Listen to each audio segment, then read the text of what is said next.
there is tremendous pressure inside the political process to make sure that the voters stay aligned inside either the Democrat or Republican parties. Why? Because both of those parties have been captured by special interests. And those special interests are, quite frankly, the antithesis of the interests of the people. And so therefore, for example, if people in the United States care about education, but unfortunately there's a banker that gets in between the student and the student's ability to go to school, if they care about health care, there's the insurance industry that gets in between the patient and the doctor who is seeking to provide care. And so we have all of these special interests that have positioned themselves in between the political decision makers and the people themselves.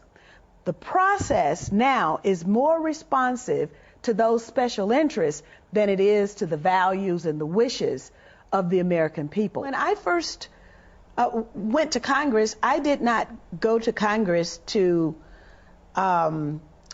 pay particular attention to any area outside of the black community that I represented that was in need, and of course U.S. Africa policy, which was abhorrent and unfortunately still is.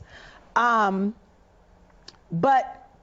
what I ran into, I bumped into at almost every turn were these special interests. And there's no more special interest that has any more influence than the pro-Israel lobby.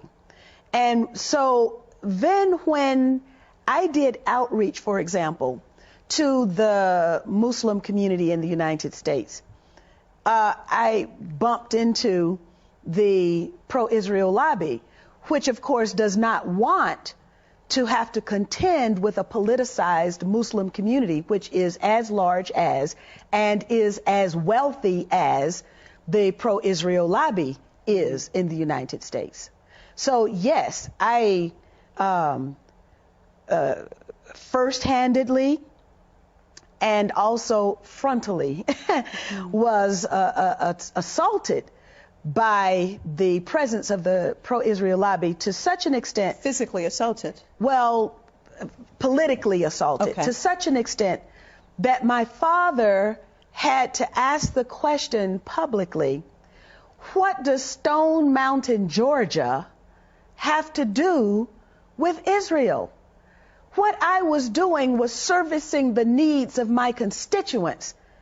And I was not allowed to do that because I did not toe the line on U.S. policy for Israel. What line is that they wanted? Were you told directly that you had to toe a line, or explain that to me? Well, every candidate for Congress at that time had a pledge. They were given a pledge to sign.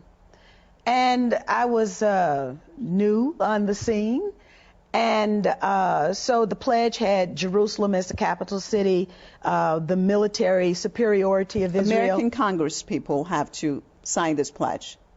Yes, you sign the pledge. If you don't sign the pledge, you don't get money. So, for example, it was almost like water torture for me. My parents observed this. I would get a call, and the person on the other end of the phone would say, I want to do a fundraiser for you. And then we would get into the planning. I would get really excited because, of course, you have to have money in order to run a campaign. And then 2 weeks, 3 weeks into the planning, they would say, did you sign the pledge? And then I would say, no, I didn't sign the pledge. And then my fundraiser would go kaput. I made it public. This probably nobody had said anything about it. But I made it public, and then, you know, the excuse was, well, you know, those were just overzealous advocates for Israel. So then the tactic changed. And but this is what is done for 535 members of the United States Congress. 100 senators, 435 members of the House of Representatives have to now write a paragraph, which basically says the same thing. So it's not a pledge, but it's a paragraph, and you post it, and, you know, there are these forums you have to go to at the synagogues or whatever. And then, you know, if you don't perform appropriately, then you don't get money to run your campaign. The problem is that it requires an awful lot of money to run a campaign. And whether it's a woman's organization, an environmental organization, people can read about this on the internet if they're interested. If you go to thomas.loc.gov, that is the official United States Congress website. And if you put in the name Gus Savage, because Gus Savage was a black member of Congress who was targeted by the pro-Israel lobby. And he had the foresight to use his position as an incumbent in the House of Representatives to put his experience on the congressional record. For the entire existence of the United States Congress now, people will be able to access his experience. And what he wrote was that it was the Garden Club of New Jersey that gave his opponent $5,000. But it wasn't really the Garden Club of New Jersey. It was the activists who were associated with AIPAC, the American Israel Public Affairs Committee. Well, the district that I initially represented in Congress, I represented so many districts because redistricting was a tool that was used to target me, to eliminate me from the Congress. But the district that initially sent me there was a district that was comprised of rural blacks in the Black Belt of Georgia. These are people who have not had access to equal opportunity at all. The district was challenged in the Supreme Court. And with the assistance of the Anti-Defamation League, the district was dismantled. It generally takes about $250,000 minimum to take a case from filing up to the Supreme Court. And the people who filed the lawsuit to dismantle they challenged my ability to represent the people of that particular district. Who were these people? Well, actually, interestingly, there were 5 white citizens, one of whom had been the white male candidate that I defeated in the Democratic primary.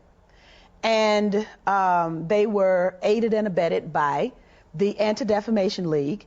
And when the case arrived at the Supreme Court, interestingly, on the same day as an environmental case, the spotted owl case, the Supreme Court decided that the habitat for the spotted owl should be protected, but that the black voters in that district could have no protection. And so the district was dismantled. Well, I have, because of the notoriety about me telling my story, and then, of course, the public positions that I've taken supporting the human rights aspirations, the legitimate rights and the aspirations of the Palestinian people, I have a target on my forehead.